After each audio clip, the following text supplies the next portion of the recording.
Rock city AG சபை வழங்கும்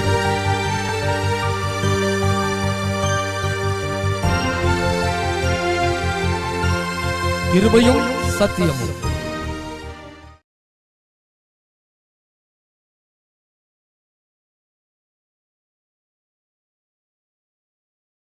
ஆதியாகமத்தின் புஸ்தகம் 22ஆம் அதிகாரம் 14ஆம் வசனம். ஆபிரகாம் அந்த இடத்துக்கு யெகோவா ஈரே என்று பெயரிட்டான். யெகோவா ஈரே என்று பெயரிட்டான். அதனாலே கர்த்தருடைய பர்வதத்திலே பார்த்து கொள்ளப்படும் என்று இந்நாள் வரைக்கும் சொல்லப்பட்டு வருகிறது. ஈசாக்க பலிபீடத்தில் வைத்தான். ஏன் ஆபிரகாம கர்த்தர் ஆசீர்வதித்தார்? இதை தான் நம்ம ரிசர்ச் பண்றோம். ஆபிரகாம் வாழ்க்கை ஆசீர்வதிக்கப்பட காரணம் என்ன? நாம் என்ன செய்ய வேண்டும்? இதைத்தான் நாம் கற்றுக்கொள்கிறோம். வேதத்தில் உள்ள ஒவ்வொரு தேவ பிள்ளைகள், கர்த்தரால் ஆசீர்வதிக்கப்பட்டவர்கள் என்ன செய்தார்கள், எதை செய்யவில்லை, இந்த ரெண்டு காரியத்தையும் நாம் கற்றுக்கொள்கிறோம். அப்போ பலிபீடத்தில் கொண்டு தான் ரொம்ப நேசித்த, தனக்கு ரொம்ப பிடித்த, தனக்கு ரொம்ப தேவைப்பட்ட தன் குமாரனாகிய ஈசாக்கை கொண்டு பலிபீடத்தில் வைத்தான். அல்லேலூயா. இந்த ஈசாக்கை பலிபீடத்தில் வைக்கணும். நம்ம ரொம்ப பிடிச்சதெல்லாம் கொண்டு அவ்வப்போது எங்கே கொண்டு வச்சிடணும்? துணி ரொம்ப பிடிச்சிருக்கா, இந்த கலர் எனக்கு ரொம்ப பிடிக்கும்னா உடனே அதை கொண்டு வச்சிடணும், பலிபீடத்தில் வச்சிடணும். தாவீதுக்கு பெத்லகேமில் உள்ள ஒளிமுக வாசலில் உள்ள தண்ணீர் மேல் ஆவல், உயிரை பணையம் வச்சு ரத்தம் சிந்தினாலும் பரவாயில்ல, தன் தலைவனின் தாகம் தீர்க்கப்பட வேண்டும் என்று போன பராக்கிரமசாலிகள் தண்ணீரை கொண்டு வந்தாங்க. அந்த தண்ணீரை பார்க்கும்போது அவனுக்கு எப்படி தெரிஞ்சிச்சு? அவங்க உயிர், 3 பேருடைய உயிரா தெரிந்தது, 3 பேருடைய ரத்தமா தெரிந்தது. ஐயோ, இவ்வளோ தியாகம் பண்ணிட்டாங்களேன்னு சொல்லி அவன் அதை லொடக் லொடக் லொடக் லொடக் லொடக், சில ஜபம் பண்ணும்போதே லொடக் லொடக்குன்னு குடிப்பான். என்னமோ ரொம்ப பிரசங்கம் பண்ண மாதிரி பிரசங்கம். சில 6வது நேரத்திலே லொடக் லொடக்குன்னு குடிப்பாங்க. ஆனால் அங்கே தாவீது அதை அப்படியே பார்த்து கர்த்தருக்காக ஊற்றிக்கிட்டான். அந்த கிருபை நமக்கு வேணும். எதை ரொம்ப முக்கியப்பட்ட அதை ஆண்டவருக்கு ஒப்பு கொடுத்துடணும். ஆண்டவரை விட எதையும் நம்ம நேசிச்சிடக்கூடாது. ஆண்டவரை விட எதுவும் முக்கியமாக கிடையாது. சொல்லுங்க, ஆண்டவரை உண்மை விட எனக்கு எதுவும் முக்கியமே கிடையாது. அல்லேலூயா. நம்ம பாஸ்டர் ஒருத்தவங்க சொல்லுவாங்க, இயேசுவுக்காக எதையும் விட தயார், ஆனால் எதற்காகவும் இயேசுவை விட நான் தயார் இல்லை. கேட்கறதுக்கு நல்லா இருக்கா? பேசுறதுக்கு நல்லா இருக்கா? நடைமுறை வாழ்க்கையில் எப்படி இருக்குன்னு பாருங்க. ஸ்தோத்திரம். அப்போ அந்த அந்த அந்த கிருபைகள் நமக்கு வேணும். அந்த ஈசாக்க பலிபீடத்தில் வைக்கிறது சாதாரண விஷயம் அல்ல. இந்த கிருபைகளை நமக்கு தருவாராக. வாழ்க்கையில் உள்ள ஈசாக்கெல்லாம் கொண்டு பலிபீடத்தில் வச்சிடணும். ஒவ்வொரு நேரம் ஜெபத்துக்கு வரும்போதும் நமக்கு ரொம்ப பிடிச்ச மாதிரி சில காரியங்கள் வரும்.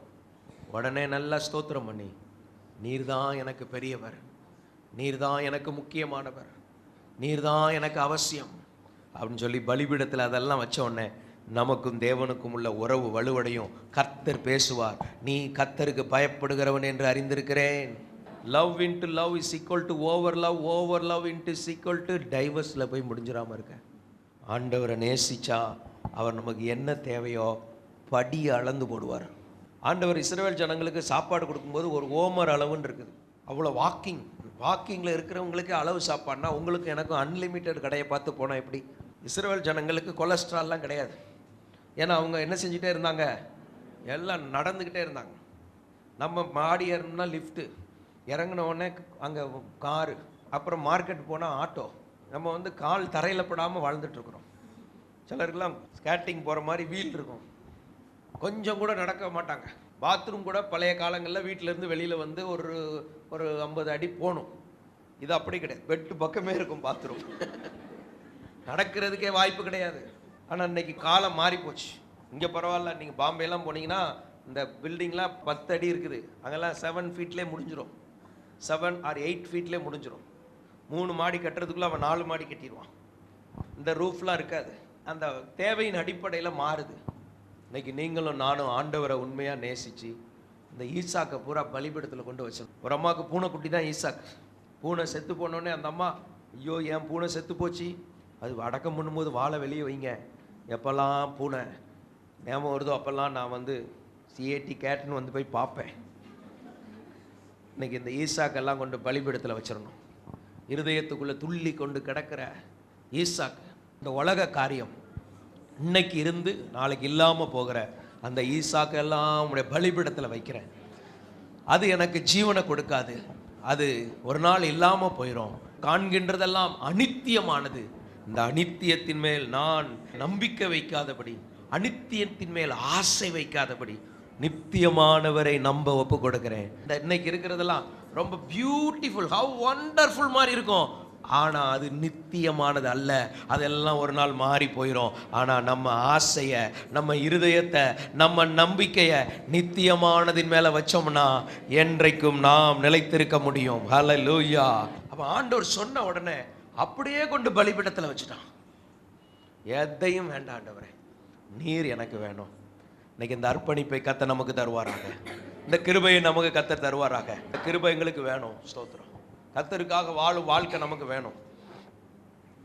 பலிபீடத்துல வச்சிடணும், எல்லாத்தையும் பலிபீடத்துல வச்சிடணும். கொஞ்சம் பணம் சிலருக்கு ஈசாக்கா இருக்கலாம். அந்த பணம் சிந்தனை பூரா பணம். சிலர் பணத்தையே சிந்திச்சுக்கிட்டு இருப்பாங்க, பணத்தையே யோசித்துக்கிட்டு இருந்தா கடைசியில் பணம் அவனை எப்படி மாறிச்சு, எல்லா தீமைக்கும் வேறாகி வேர் வந்து விட்டு பிறகு செடியாக வளர்ந்து மரமாக மாறி சோத்திரம் மரத்தில் பிறகு அவன் என்ன செஞ்சான், தூக்கு போட்டு தற்கொலையும் ஃபெயிலியர், வாழ்க்கை முடிந்தது. இன்னைக்கு நம்ம வாழ்க்கையில் கவனமாக இருக்கணும். சிலருக்கு சில மனுஷன் ஈசாக்கா இருக்கும், அந்த மனுஷனை இன்னைக்கு பலிபீடத்தில் வச்சிடணும். ஆண்டவரே நீர் தான் என்னை என்றைக்கும் நடத்தி வந்தவர். இந்த ஆரோன் என்ன பண்ணிட்டான், எல்லாத்துட்டையும் கோல்டு ஆஃபரிங் கலெக்ட் பண்ணான். ஆட்கள் வந்து நல்லதுக்கெல்லாம் கொடுக்க மாட்டாங்க. இந்த மாதிரி ஏதாவது அட்ராக்டிவாக பாருங்கள். இப்போ உங்களுக்கு வந்து என்ன பண்ண போகிற மாயாஜாலம், எல்லாம் கோல்டு ஆஃபரிங்காக வந்து எல்லாம் கொண்டு நெருப்பில் போட்டு எடுத்தா பொன் கன்றுக்குட்டி வந்துருச்சு. பொன் கன்றுக்குட்டி வந்தோடனே அதை பார்த்து சொல்கிறேன், இவைகள் தான் உங்களை நடத்தி கொண்டு வந்த முன் செல்லும் தெய்வங்கள். இன்னைக்கு யாராவது நீங்களா முன் செல்லும் தெய்வங்களை நம்பிக்கிட்டு இருக்கிறீங்களா? முன் செல்லும் தெய்வங்களை நம்பி இதுதான் என்ன நடத்துது, அது உன்னை தேவனை விட்டு பிரிச்சிரும். தேவனை விட்டு பிரிக்கக்கூடிய பொன் கன்றுக்குட்டிகள். மோசே வந்தான் அபிஷேகத்தோட, அதை வெட்டி துண்டு துண்டாக்கி பவுடராக்கி தண்ணியில் கலந்து எல்லாம் குடிங்க. இன்னைக்கு நம்ம வாழ்க்கையில் முன் செல்லும் தெய்வங்களை போல ஆண்டவர் சொல்லியிருக்கிறார், என் சமூகம் உனக்கு முன் செல்லும். அப்படிதான் பைபிள்ல இருக்குது. கர்த்தர் உங்கள் முன்னே போவார், என் தயையெல்லாம் உனக்கு முன் செல்லும், என் தூதனை உங்களுக்கு முன்னே அனுப்புவேன். இப்படி தேவன் உன்னை நடத்த நீ எதையோ ஒன்றை முன் செல்லும் தெய்வமாக நம்பிக்கொண்டு இருக்கிறாய். எனக்கு அதெல்லாம் காலி பண்ணிட்டு ஸ்தோத்திரம் உம்மை பின்பற்ற என்னை ஒப்பு கொடுக்கிறேன். என்னுடைய மீதி வாழ்க்கை, இப்போ உள்ள இனிமேல் உள்ள வாழ்க்கையை உமக்கு ஒப்பு கொடுக்கிறேன் என்ற ஒரு சுத்திகரிப்பு நமக்குள்ள வரும்போது கர்த்தர் அதிலே பிரியப்படுகிறவராய் இருக்கிறார். அப்போ அங்கே என்ன செய்யப்பட்டது, பலிபீடத்தில் வைத்தாச்சு. சிலருக்கு மனுஷங்க தான் முன் செல்லும் தெய்வம் போல, சிலருக்கு மனுஷங்க தான் ஈசாக்கு, சிலருக்கு மனுஷிக தான் ஈசாக்கு. அதெல்லாம் பலிபீடத்தில் கொண்டு வச்சிடணும். தேவன்கிட்ட நீங்கள் பேசணும்னா இதெல்லாம் வச்சுக்கிட்டு கர்த்தாவே கர்த்தாவே எல்லாம் சொல்ல முடியாது. அவர் பார்க்கும்போதே கை தன்னாலே இங்கே வந்துடும், சாரி அப்பா.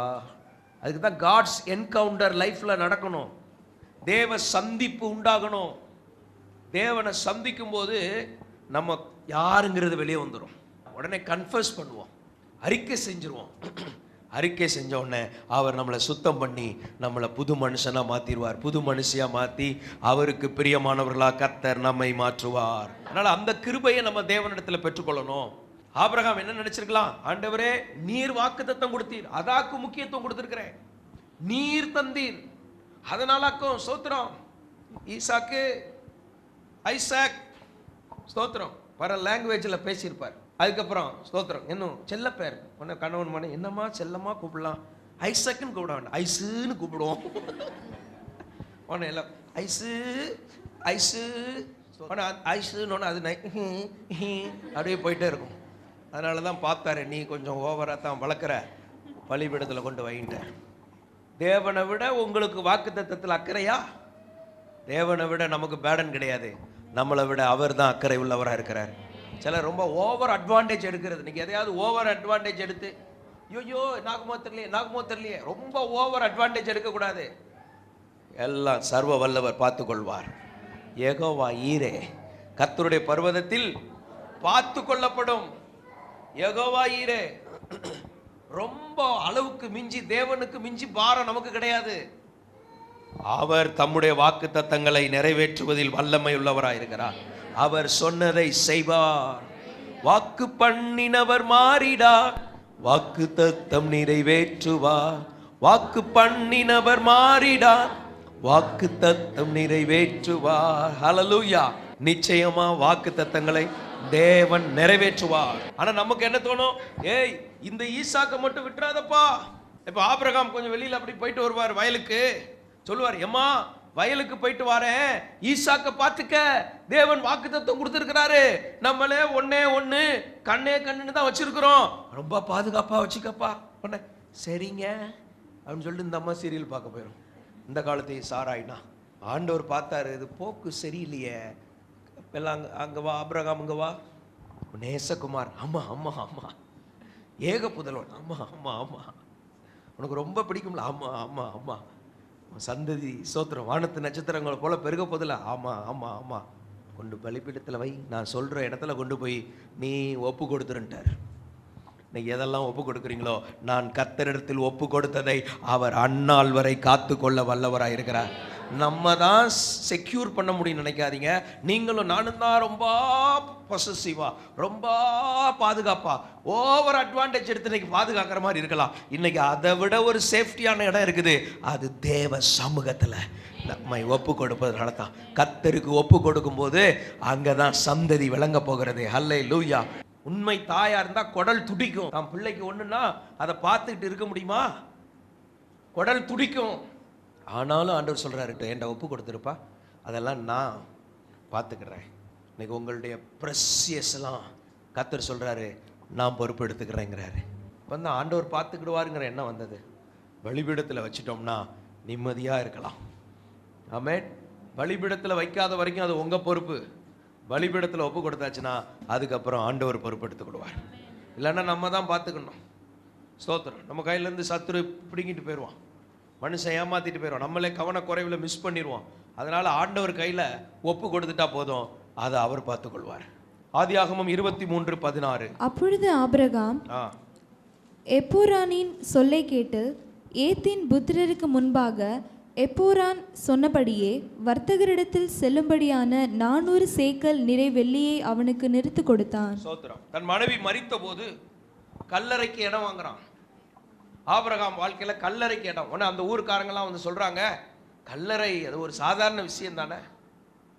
இந்த காலங்கள்லாம் ஸ்கொயர் ஃபீட் கணக்கு, இனி அடுத்து ஒரு 4-5 வருஷங்கள்லாம் போனால் இன்ச்சஸ் கணக்கு வந்துடும் போல. அப்போ வந்து கண் பார்க்கிற இடம் வரைக்கும், அந்த மலை வரைக்கும், இந்த கடல் வரைக்கும், ஒரு நதி துவங்கி அடுத்த நதி வரைக்கும், இப்படிதான் எல்லைகள் இருந்திருக்குது.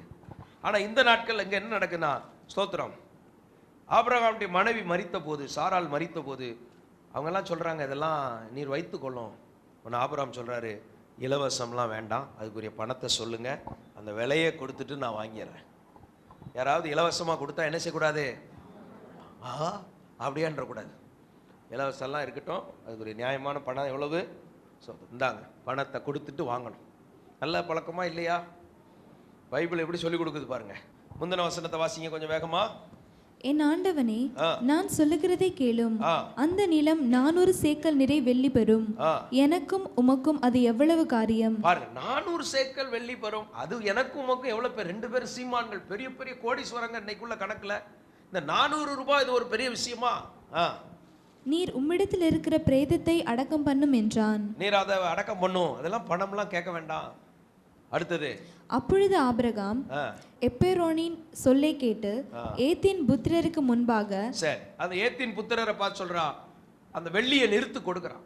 நீர் வந்து பணத்தை வாங்கிட்டு அப்பந்தான் நான் அடக்கம் பண்ணுவேன். இன்னைக்கு ஒரு அடக்காராதனைன்னா குழி தோன்றதுக்கு 4000 ரூபா, வெட்டி வாங்கிறதுக்கு 3000 ரூபா, குறைஞ்சபட்சம் சொல்கிறேன். வண்டிக்கு ஒரு 4000 ரூபா, எல்லாம் சேர்த்து 10-15,000 ரூபா. அதுக்கப்புறம் சேரு, நாற்காலி, வீட்டு முன்னாடி பந்தல் எல்லாம் சேர்த்து 25,000 ரூபா, 50,000 ரூபா, 1,00,000 ரூபா இப்படிலாம் செலவாகுது. ஆனால் ஆபிரகாம் காலத்தில் அப்படி இல்லை. இதெல்லாம் ஒரு பெரிய விஷயமா தாராளமாக அடக்கம் பண்ணும். ஆனால் அப்போவே ஆபிரகாம் சொன்னார், ஸ்தோத்திரன், நான் வந்து அப்படி இலவசமாக நான் வாங்க மாட்டேன், பொருளெல்லாம் எடுத்துக்கன்னு ராஜா சொன்ன போதும் கரத்தை உயர்த்திட்டார், எனக்கு தேவன் தான் தரணும், ராஜா தர வேண்டாம். இங்க சொல்றாரு, இலவசங்களை விரும்பல, ஏன்னா ஆண்டவர் ஆபிரகாமுக்கு வாக்குத்தத்தம் கொடுத்திருக்கிறார். என்ன வாக்குத்தத்தம் கொடுத்திருக்கிறாரு? நீ கால் மிதிக்கிற தேசத்தை உனக்கு தேசத்தையே தருவேன்னு சொல்லியிருக்கிறாரு. தேசத்தை நான் உனக்கு தருவேங்கும் போது இவன் இலவசமா கிடைக்கும். இந்த இலவசங்களை பின்னால போற மைண்டு நமக்கு வரக்கூடாது. எங்கடா ஓசி கிடைக்கும், ஈசி கிடைக்கும், அப்படியே இந்த மைண்டு கிடைஞ்சிச்சுன்னா யார் மேல நம்பிக்கை இல்லைன்னு அர்த்தம்? தேவனை நம்பலன்னு அர்த்தம். யாரை நம்பல? இந்த ஓசி தேடுகிற மைண்ட் எல்லாம் மாறணும். இந்த ஓசி வேண்டாம் ஆண்டவரே, நீர் எனக்கு தர்றத நான் பெற்றுக்கொள்ளணும். கல்லறையா இருந்தா கூட அதுக்குரிய பணத்தை வாங்கிக்கிடுங்க. இந்த வார்த்தையை கேட்கிறவங்க வாழ்க்கையில் இந்த வேதாகம பைபிள் ஸ்டாண்டர்ட் லைஃப், வேதாகம தர வாழ்க்கை அன்னைக்கே அப்படிதான் இருந்திருக்கிறாங்க. ஸ்தோத்திரம். ஏனென்றால் நம்மை நம்முடைய தேவன் ஆசீர்வதிக்கிற தேவன், நம்மை மற்றவர்களுக்கும் ஆசீர்வாதமா வைக்கிற தேவன், நம்முடைய தேவைகளை சந்திக்கிற யெகோவா ஈரே. நீங்க யாரையாவது அப்படியே இவங்களை அப்படியே ஒரு மாதிரி பிரெயின் வாஷ் பண்ணி காக்கா பிடிச்சி அப்படியே நைஸ் பண்ணி எதையாவது வாங்கலான்லாம் நினைக்க, அது தேவையே கிடையாது. அவங்களே வந்து தந்தா கூட கர்த்தர் கொடுக்காததை வாங்கிடக்கூடாது. அந்த பிரதிஷ்டை இருந்துச்சுன்னா வானம் திறக்கப்படும். வானத்தின் பலகணிகளை திறந்து, அதனால தான் ஆண்டவர் நமக்கு என்ன பிராக்டிஸ் பண்ணியிருக்கிறாரு? நீ தசம பாகத்தை கொடு. எப்படி நம்மளை வாங்க வைக்கிறாரு? அவர்கிட்ட இருந்து வாங்குறத கூட நமக்கு என்ன மைண்ட் செட்டை பழக்கி கொடுக்குறாருன்னா, நீ கொடு, உனக்கு பலகணியை நான் திறப்பேன். இப்போ வானத்தின் பலகணியை திறக்கிறதுக்கு நம்மையே கொடுக்க வைக்கிறார். அவரே ஓசியில கொடுக்கன்னு நினைக்கல. ஸ்தோத்திரம். கற்றுக் கொடுக்கிறார் நமக்கு. ஏன்னா அவர் எல்லாவற்றையும் தருகிறவர். நம்முடைய பரமபிதா பூரண சர்க்குணராக இருக்கிறார். நன்மையான எந்த ஈவும் பூரணமான எந்த வரமும் பரத்திலிருந்து உண்டாகி ஜோதிகளின் பிதாவினிடத்திலிருந்து இறங்கி வருகிறது. அவர் சொல்றாரு, நீ கொடு. என் சமூகத்துக்கு வரும்போது நீ வெறுங்கையா வர வேண்டாம், கொடு. நான் உனக்கு வானத்தின் பலகணியை திறந்து உனக்கு எங்கெங்க என்னென்ன வைக்கணுமோ இடம் கொள்ளாத ஆசீர்வாதம், இடம் கொள்ளாத ஆசீர்வாதம் எனக்குரியது. நீங்க உங்க வீட்டை பெருசா கேட்டுங்க, அது நிரம்பும். ஒரு பிசினஸ் பண்ணுங்க, அதை நிரப்புவார். அடுத்து பெருசாக்குங்க, அதை நிரப்புவார். நம்ம ஆண்டவருக்கு வேலையை நிரப்புறவர் தான். அவர் பேர் நிறைவானவரும் நிரப்புகிறவரும். நிறைவு வந்துகிட்டே இருக்கும். அவரை புரிந்து கொண்டு வாழணும். ஆபிரகாம் வாழ்க்கை ஆசீர்வதிக்கப்பட காரணம் என்ன? இந்தாயா இதுக்குரிய பணத்தை வாங்கிடுங்க, இப்போ முடிஞ்சிச்சு. அதுக்கப்புறம் தான் அடக்கம் பண்றார். அடுத்து ஆபிரகாம் ஆசீர்வதிக்கப்பட 24ஆம் அதிகாரம் 1ஆம் வசனத்தை வாசிக்கும் போது, ஆபிரகாம் வயது சென்று முதிர்ந்தவனானான். கர்த்தர் ஆபிரகாமை சகல காரியங்களிலும் ஆசீர்வதித்து வந்தார். கர்த்தர் ஆபிரகாமை சகல காரியங்களிலும் ஆசீர்வதித்தார். இப்போ இன்னைக்கு ஆபிரகாம் எங்க இருக்காரு? ஆபிரகாம் மடியில நிறைய பேர் உட்கார்ந்துருக்காங்க இன்னைக்கு. ஆனா இன்னைக்கு ஆபிரகாம் கிடையாது, நீங்களும் நானும் தான் அந்த இடத்துல இருக்கிறோம். இப்போ உங்க பேரை வச்சு வாசிங்க. கர்த்தர் என்னை சகல காரியங்களிலும் ஆசீர்வதிக்கிறார், ஆசீர்வதிக்கிறார், ஆசீர்வதித்தார், ஆசீர்வதிப்பார். சகல காரியங்களிலும் ஆசீர்வாதம்ங்கிற வார்த்தையை நீங்க புரிந்து கொள்ளணும்னா ஆதியாகமம் 1ஆம் அதிகாரத்திலிருந்து வெளிப்படுத்தல் வரைக்கும் ஒரு டிராவல் போகணும். மோசே சொன்ன ஆசீர்வாதங்கள், யாக்கோபு சொன்ன ஆசீர்வாதங்கள், யோசேப்பு சொன்ன ஆசீர்வாதங்கள், சாலமோனுக்கு கொடுத்த ஆசீர்வாதங்கள், தாவீதுக்கு கொடுத்த ஆசீர்வாதங்கள் எல்லாம் இன்னைக்கு இயேசு கிறிஸ்துவின் மூலம் உன்னதங்களில் உள்ள சகலவித ஆவிக்குரிய ஆசீர்வாதத்தினாலும் கர்த்தர் நம்மை ஆசீர்வதித்திருக்கிறார். உங்களை நீங்க எப்படி பார்க்கணும்? நான் ஆசீர்வதிக்கப்பட்டவன். ஸ்தோத்திரம். சகல காரியத்திலும் ஆசீர்வதிக்கிறார். வியாதியை விலக்குவார், நன்மையானதெல்லாம் தருவார். உங்களுக்கு எதெல்லாம் ஆசீர்வாதமோ அதெல்லாம் தருவார். எதெல்லாம் டேஞ்சரோ அதெல்லாம் தரமாட்டார். பவுல் கேட்டார், இந்த முள்ளு என்னை விட்டு எடுத்து போடும். ஆண்டவர் சொன்னாரு, அந்த முள்ளு இருக்கட்டும், என் கிருபை உனக்கு போதும். ஏன்னா நீ நிறையா ரொம்ப ரைட்டிங் ஒர்க் பண்ற, ரொம்ப ஊழியம் செய்கிற, பவர் ஆஃப் காட் வெளிப்படுது, செத்தவங்க உயிரோடு எழும்புறாங்க. சோத்திரம். உன் பிரசங்கத்தை எல்லாம் ரொம்ப ஆர்வமாக கேட்காங்க. நீ முள்ளு இல்லைன்னு வச்சுக்க, நீ பண்ணுற லொல்லு என்னால் தாங்க முடியாது. அதனால தான் கொஞ்சம் முள்ளை வச்சு, ஒரு முள் அவ்வப்போதுக்கு எங்கேயாவது டம்முன்னு வரும்போது நச்சுன்னு ஒன்று கொடுக்கும். ஒன்று சோத்திரம் ஐயா, சோத்திரையா, சோத்திரையா, சோத்திரையா. கிருபையை சார்ந்து வாழணும்ல. சாப்பாட்டுக்கு கூட கர்த்தரை நம்பி வாழணும்னு அவர் விரும்புகிறார். வீட்டில் பிள்ளைகள் என்ன சத்தம் போடும் பாருங்க, 9 மணிக்கு மேலே உங்கள் வீடுகளில் சோத்திரம் கிருபையும் சத்தியம் ஒரு பக்கம் ஓடுங்க. அம்மா அம்மா பசிக்குது அம்மா. ஏன்னா அந்த அந்த சத்தத்தை கேட்கும்போது அம்மாவுக்கு கொஞ்சம் இனிமையாக இருக்கும். சில தாய்மார்கள் உடனே சாப்பாடும் கொடுக்கறது கிடையாது. இந்த மாதிரி பசிக்க விட்டுட்டு அம்மா அம்மா மற்ற நேரம் அம்மான்னு கூப்பிட மாட்டான். ஏன்னா அவன் டேங்க் ஃபுல்லாக இருக்கும்போது அம்மாலாம் மறந்துடுவான், எல்லாம் சும்மான்னு தான் நினச்சிக்கிட்டு இருப்பான். அப்போ வரும்போது பாருங்க அம்மான்னொன்னே சோத்திரம்.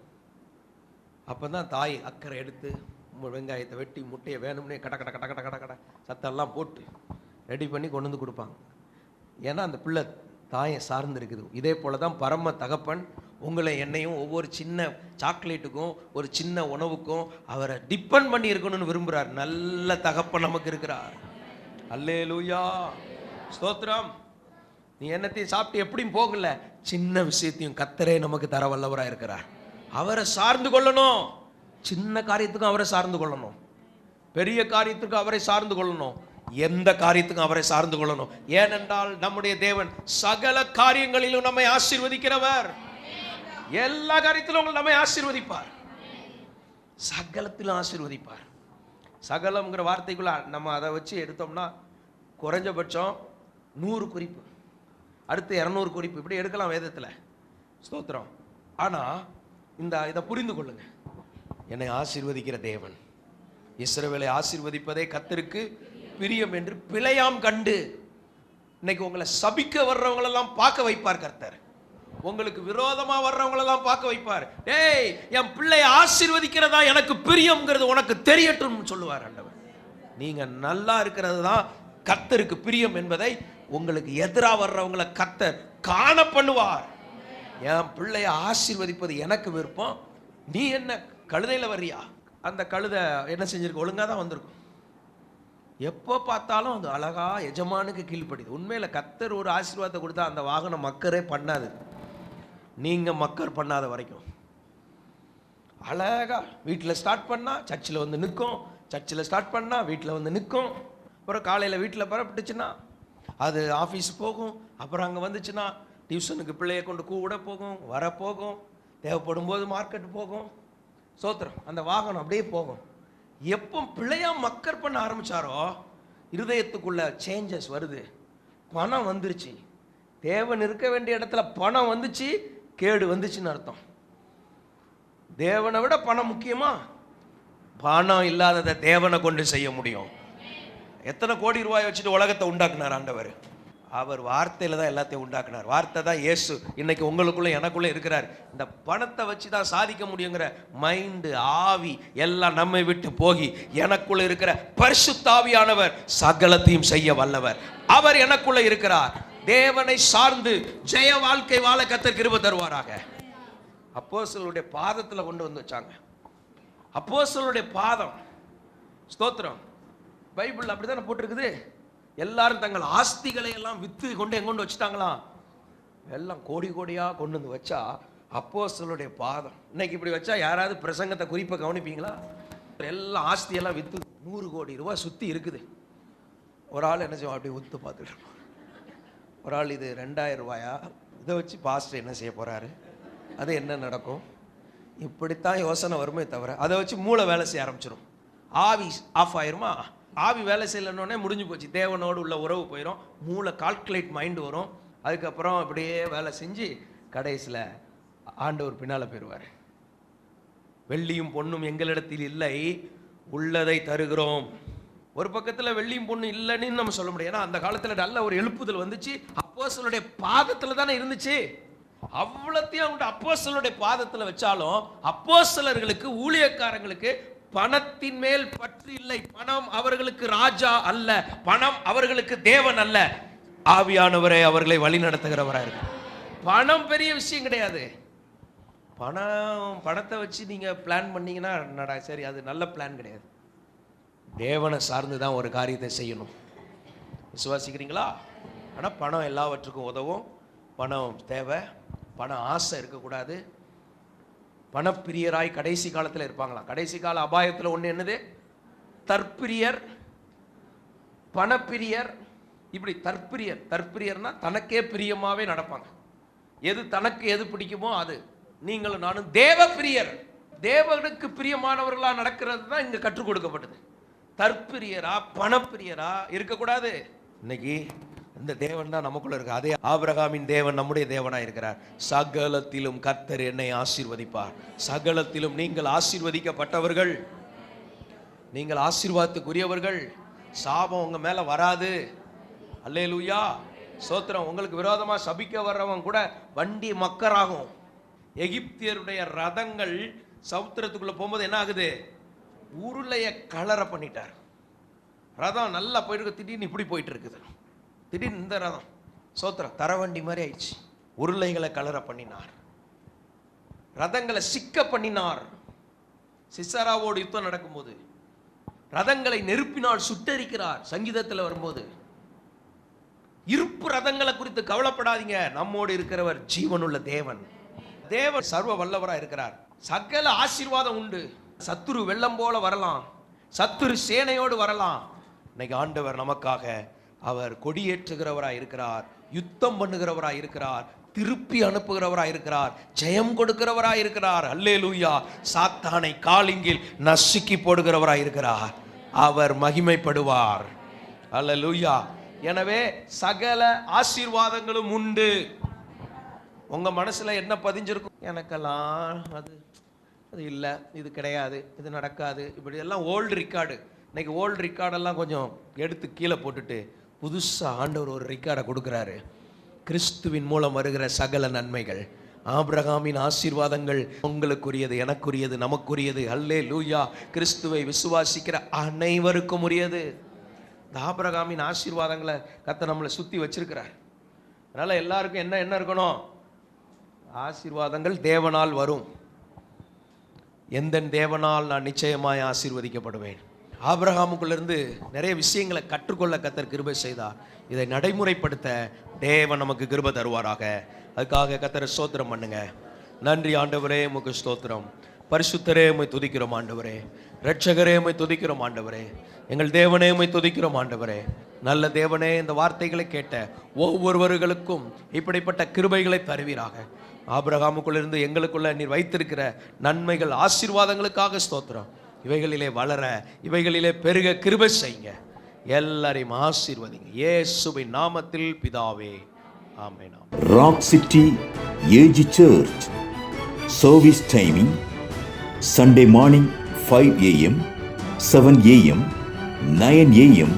and 11 a.m. Evening 6:30 p.m. Branch Church AG Blessing Center. Sunday morning service 9 a.m. near Ariyamangalam EB Office Street, Thidir Nagar Road. Our address AM Plaza, number 8/1, second floor, opposite Sidambaram Mahal, Trichy 620002. Cell phone 9976607364.